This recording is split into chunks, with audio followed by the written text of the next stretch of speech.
On va suivre Toc Toc Pasteur. Je vais répondre à des questions que vous vous posez dans le cadre du mariage, dans le cadre de la famille. Soyez bénis et puis je vous reprends tout de suite en répondant à la question du Toc Toc.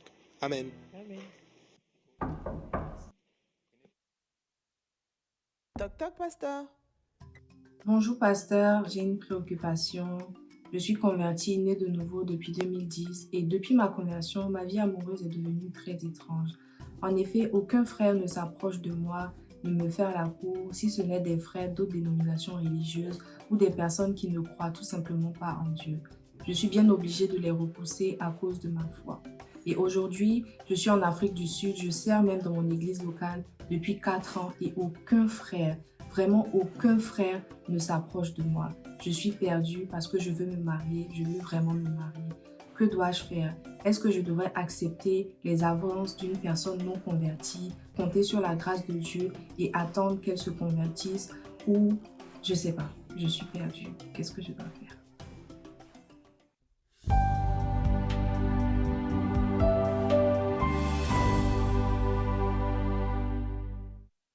Alors, ma fille, déjà, je veux te dire d'office, la Bible dit de se marier dans le Seigneur.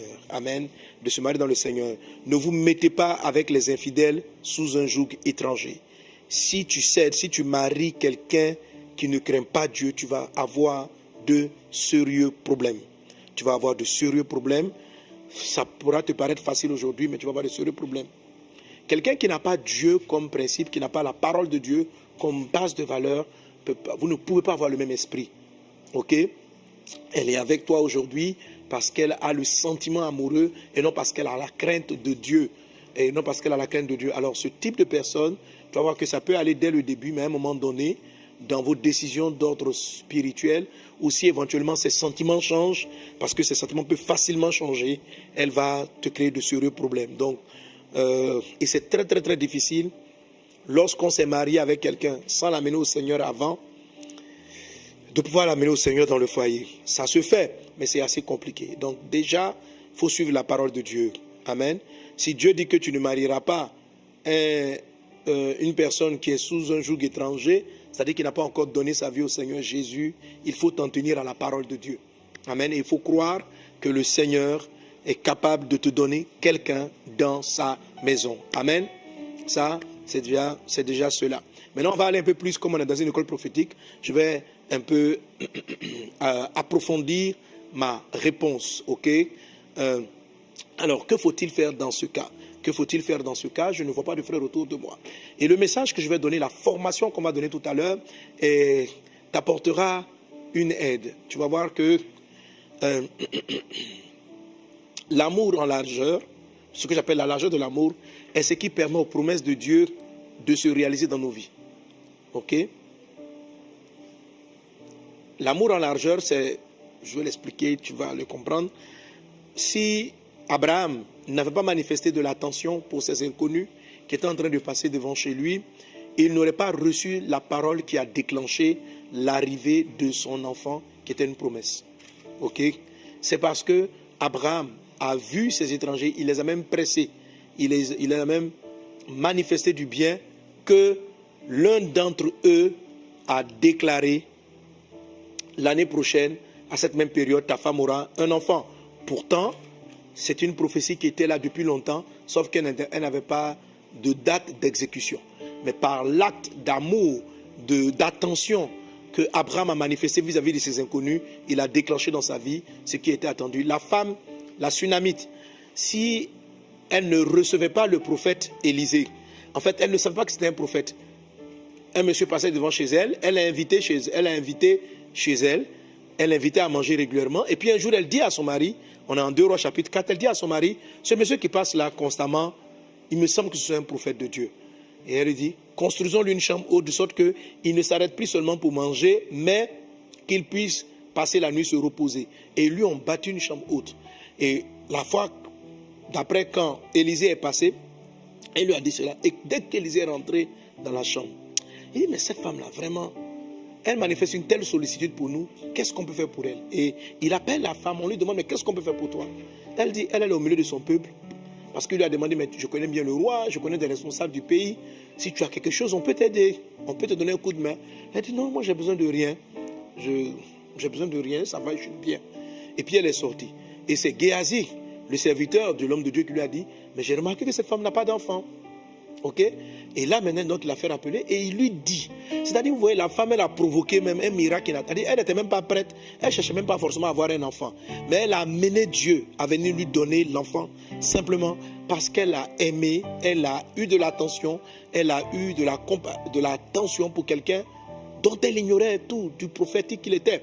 Ok? Et elle a déclenché l'arrivée de son enfant. Donc, elle a manifesté ce qu'on appelle l'amoulage. Alors, c'est très important en ce qui concerne la notion d'élargir. Alors, qu'est-ce que je fais? S'il y a des gens qui tournent autour de toi, qui sont des païens, ils viennent pas, c'est pas une affaire de mariage. Il faut les évangéliser, parle-leur du Seigneur, témoigne-leur de Jésus. Pendant que tu leur donnes ton eau à boire, quelle eau que tu as? C'est l'eau de la parole. Pendant que tu leur donnes l'eau à boire, tu les évangélises, tu vas toi-même activer la rencontre de ton bon conjoint. Je ne sais pas si tu comprends. Amen. Dieu amène, Dieu, pas Dieu, que ce soit Satan ou Dieu, peu importe. Il y a des gens qui arrivent vers toi régulièrement. Ils viennent pour te faire des avances, ils viennent parce qu'ils apprécient ta beauté. Mais pourquoi ils sont attirés? Si Dieu t'a rendu une belle personne et qu'il t'envoie des païens vers toi, peut-être qu'il veut que tu leur prêtes une autre attention que réfléchir en termes de mariage, que tu leur parles de la part du Seigneur, que tu leur parles de Dieu, que tu commences à t'intéresser à leur salut et non t'intéresser à leurs sentiments, à leur amoureux, à le fait qu'ils soient amoureux de toi. Vous savez, tu sais, ma fille, en toute chose, il faut d'abord chercher les intérêts de Dieu avant de chercher les tiens. Ok? Les intérêts de Dieu, c'est que ce monsieur qui arrive, qui ne connaît pas le Seigneur, a besoin de Jésus. Et donne-toi pour mission de les amener à Christ, de prier pour eux, de chercher leur bien. Si c'est des collègues de travail qui s'intéressent à toi, donne-toi pour mission de prier pour leur salut. Prie pour leur salut, parle du Seigneur, aime ton prochain, parce que ce sont tes prochains. Ok, tu ne sais pas qui ils sont, mais prêche-leur la parole de Dieu. Je n'ai pas dit qu'ils vont se convertir pour te marier, qu'ils se convertissent pour rencontrer le Christ. Que ce soit un ou l'autre, je t'assure, dans ce mouvement-là, tu es en train de préparer l'homme de ta vie. Parce que soit ça sera l'un d'entre eux, ou même un qui va te connecter avec quelqu'un. Je me souviens d'un témoignage que nous avait rendu le révérend Steve Mensah, si vous vous en souvenez. Il a parlé d'une sœur dans son église, vraiment, qui passait son temps à évangéliser. Et elle n'était pas du tout... Il dit son visage même là, vraiment, c'est compliqué. Elle n'était pas belle, elle ne se peignait pas, elle ne se coiffait pas, elle était très étrange. Mais elle avait un fardeau, elle aimait les hommes, elle parlait du Seigneur. Ok? Et il dit chaque fois qu'on était en train de parler du mariage, elle venait, faisait une sémence. Lui, il a regardé et dit, ah, la soeur tant, j'oublie le nom qu'il a donné. Il dit lui-même, quand il prie même pour son mariage, il dit non, il ne va pas trop le faire, qu'il va vouloir épouser cette soeur. Et puis un jour, je crois, ils étaient en train d'évangéliser dans une plantation. Ou bien dans une entreprise, ils étaient d'évangéliser dans une entreprise. Et je ne sais pas comment maintenant, il y a un monsieur, qui est je crois un Allemand, ou un Anglais, un Allemand, qui était parti en mission. Et de la mission, il a vu la dame dans son zèle en train de distribuer des brochures. Et je ne sais plus, j'oublie le témoignage de longtemps, mais je ne sais pas s'il était chrétien ou quoi. Mais il a vu la fille là. Donc voilà, il venait d'Afrique du Sud. Il vient d'Afrique du Sud et il était en mission au Ghana. Et puis il a vu la dame en train de s'occuper des âmes, de s'occuper des autres. Et tu vas voir, quand l'amour est large, tu ouvres des portes. Voilà, la faveur de Dieu arrive. Et là, en ce moment précis, je crois que le monsieur l'a capté. Il a fait tout pour la retrouver. Il est tombé amoureux de cette dame. Il a fait tout pour la retrouver. Il dit que lui, il veut la marier. Et il est chrétien. Il a fait tout pour aller voir son père spirituel, donc le pasteur, révérend Steve. Il a rencontré le révérend Steve. Et le révérend Steve dit qu'ils sont, je ne sais pas si au mariage ils sont en Afrique du Sud ou quoi, mais le monsieur, il a des propriétés. Un gars d'une fortune, un Sud-Africain blanc. Il dit, mais qu'ils sont arrivés quelque part avec Cape Town, la vie du monsieur, la dimension, c'est-à-dire la femme. Et ils sont venus célébrer le mariage à Accra chez lui. Il dit, le jour du mariage, la robe, l'habit, la dimension, les parents du marié même, qui sont venus, tout ça là. Il dit l'église. Et tout le monde est en train de rencontrer l'église. Cette soeur-là s'est mariée, mais pas n'importe quel mariage. C'est-à-dire que Dieu l'a élevée. Dieu l'a élevée. Tu vois, qu'est-ce qui s'est passé? Cette dame-là, tu vois, elle manifestait ce qu'on appelle l'élargissement de l'amour. Quand Dieu dit un prophète est méprisé dans sa patrie, ce qui sera mon thème du jour, c'est très fort. Que ce soit l'attirance d'une personne ou quoi, même quand tu déclares comme ça, je déclare dans le monde prophétique que l'homme de ma vie arrive, ce que tu dois faire, ok? Mais pour accomplir ça, pour réaliser ça, bon, je t'expliquerai c'est pour ça que c'est ma réponse tout de suite dans le message. Je vais t'expliquer tout ça, ok? Donc, si tu ne crées pas l'élargissement aussi que... C'est quoi la largeur? Par exemple, te voilà ici, tu es au milieu là. Hein? La caméra, aide-moi. Voilà, je sais pas. Te voilà, je prends un exemple, te voilà ici, ok? C'est quelqu'un là. Et puis, la largeur, c'est tout ça. Autour de toi, il y a des personnes. Plus tu aimes en largeur, plus tu élargis ta sphère d'intérêt pour les gens. Mais pas intérêt pour les mariés, intérêt pour qu'ils connaissent Dieu. Intérêt pour leur faire du bien. Ok? Là, j'ai des voisins avec moi, je vais les aimer, je vais prier pour eux, je vais leur faire du bien. Et je vais chercher à faire du bien à d'autres personnes de plus en plus loin. C'est ce qu'on appelle la largeur de l'amour. Ok? Élargir son amour. Et cette dame-là, c'est ce qu'elle travaillait sans avoir cet enseignement. Et il se peut que la réalisation de tes prophéties ne soit pas dans ton premier cercle de prochains. C'est ce qu'il est en train d'expliquer.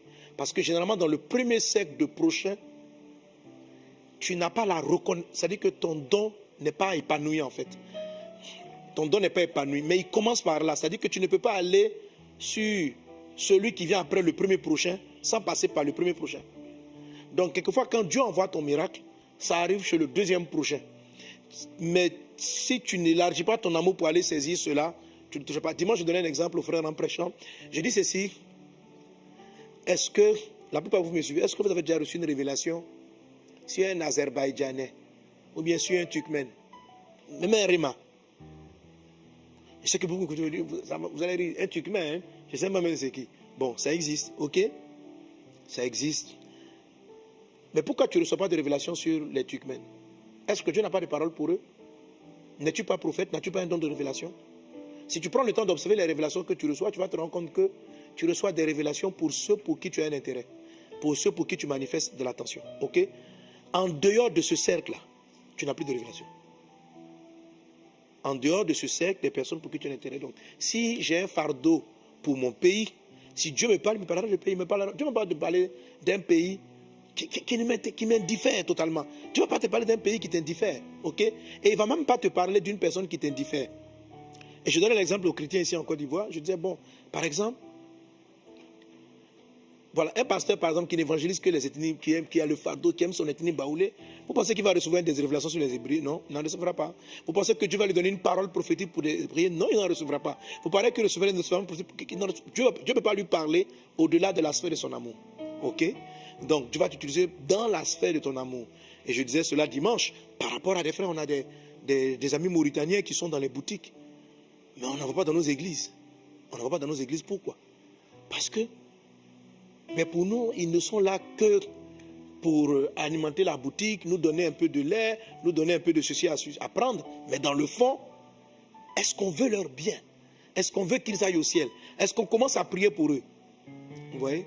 Ce que je suis en train de dire, c'est que beaucoup d'entre vous, leurs prophéties sont bloquées parce qu'ils ont dans leur entourage des personnes qui les indiffèrent. Ok? Bref. Donc, en le faisant, tu vois, j'ai touché mon message, hein. En le faisant, ma fille, tu vas te rendre compte que très rapidement, des vrais chrétiens vont s'intéresser à toi et de bonnes personnes. Je suis en train de dire que si dans ton entourage immédiat, aucun frère ne s'intéresse à toi, il est fort probable que l'onction pour les toucher ne soit pas dans leur cercle. Ok? Mais tu ne vas pas aller chercher partout, n'importe comment. Tu n'as pas besoin de chercher. Il ne faut pas chercher ton mari dehors. Il faut chercher à ce que les gens aient du bien dans ton église, à côté de ton église, tes voisins du quartier, voilà, tes proches professionnels, etc. Parle-leur du Seigneur, parle du Seigneur aux gens qui viennent vers toi et le ciel va s'ouvrir pour t'emmener l'homme ou la femme de ta vie. Que Dieu te bénisse abondamment. Amen. Donc, on ne marie pas quelqu'un qui n'a pas encore la crainte de Dieu. Évangélise. Peut-être parmi eux, quelqu'un se convertira au Seigneur, mais jamais, jamais, jamais ne t'engage dans une relation avec une personne qui ne connaît pas encore le Seigneur, tu le paieras d'une façon ou d'une autre. Voilà, comme on dit souvent, toi tu es fille de Dieu, si tu maries un païen, Satan devient ton beau-père. Donc, tu vas payer. Ah, mais si c'est le fils de Satan, tu vas faire comment? Si Satan est ton beau-père, tu peux lui interdire d'entrer dans la maison? Bon, d'accord. Donc, il ne faut pas chercher à avoir Satan pour beau-père. Ok? Donc, fais en sorte que les gens, Satan, Dieu soit devenu leur père. Une fois que Dieu est leur père, au moins Dieu est ton père et il est ton beau-père. Là, ça va. Il ne faut pas avoir Satan pour beau-père. Que Dieu vous bénisse abondamment. Que la grâce et la paix du Seigneur soient avec toi. C'était Toc Toc Pasteur. Alors, on va prier le Seigneur pour toutes ceux et celles qui attendent l'homme ou la femme de leur vie, mais qui se sentent coincés. Nous croyons dans la grâce de Dieu.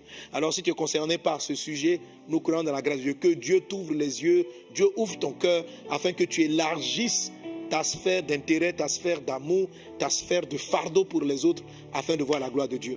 Merci Seigneur pour ta grâce divine. Merci Père pour tes bienfaits. Blokatarababradas loriandabros, rekataribabradas loriandababache, londa rabakata lababraidas loriandabradas lokindalamamos. Au nom puissant de Jésus. Merci Seigneur pour tes bienfaits. À toi la louange, la gloire, l'exaltation. C'est Seigneur, nous te rendons grâce pour toutes choses. Merci parce que tu prends le contrôle. Bénis ta parole dans nos cœurs.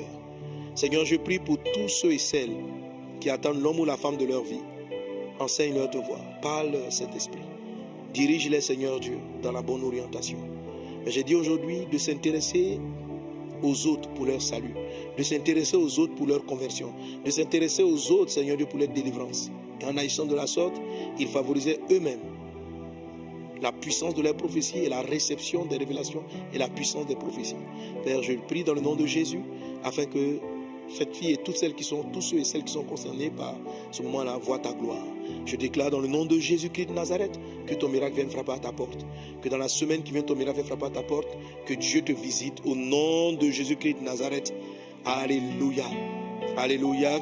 Et toi qui m'as posé la question, Dieu va te surprendre avant la fin du mois d'octobre. Avant la fin du mois d'octobre, tu vas avoir ta visitation. Amen. Que le nom du Seigneur soit béni. Gloire à Jésus. Alléluia. Tu veux trouver des réponses à tes questions, manifester plus de puissance de Dieu, vivre le miraculeux? Rendez-vous ce mardi à 12h30 GMT au Mohamed Sanogo Live avec le pasteur Mohamed Sanogo en direct sur Facebook, YouTube et Instagram. Abonne-toi, like et partage.